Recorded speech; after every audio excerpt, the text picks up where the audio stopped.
एक तरफ भारत पर रूस यूक्रेन युद्ध को बढ़ावा देने का बेबुनियाद आरोप लगाकर अमेरिका टैरिफ ठोक चुका है, वहीं दूसरी तरफ राष्ट्रपति ट्रंप इस युद्ध को रुकवाने में नाकामयाब साबित हो रहे हैं और तीसरी तरफ रूस अभी भी अपने हमले जारी रखे हुए हैं।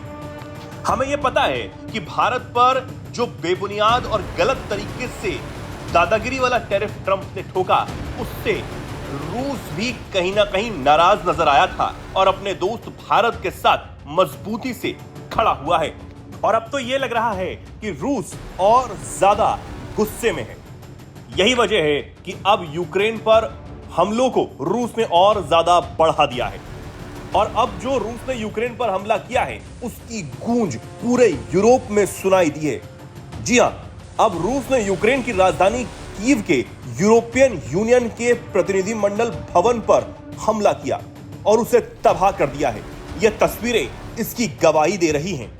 एक तस्वीर को तो खुद यूरोपियन काउंसिल के प्रेसिडेंट ने एक्स प्लेटफॉर्म पर डालकर इसकी जानकारी दी और रूसी मिसाइल अटैक को यूक्रेन पर खतरनाक बताया।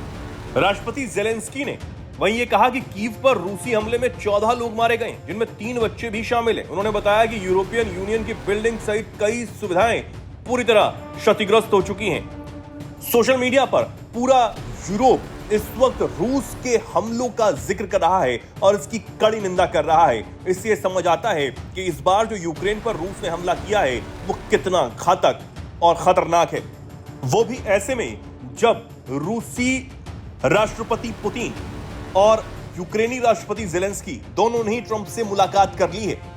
इन हमलों के बीच फ्रांस के राष्ट्रपति इमैनुअल मैक्रोन ने भी एक्स पर पोस्ट किया और यह दावा किया कि यूक्रेन पर एक ही रात में 629 मिसाइलों और ड्रोन हमले किए गए हैं। यही रूस की शांति की अवधारणा है, आतंक और बर्बरता। पिछले दिनों भी रूस ने यूक्रेन के पश्चिमी इलाके में 500 से ज्यादा मिसाइलें और ड्रोन दागे थे। यह पहला मौका था जब संघर्ष के दौरान यूक्रेन के पश्चिमी छोर को इस तरह निशाना बनाया गया था। इस हमले में कई मौतें हुई थी और कई लोग घायल हुए थे।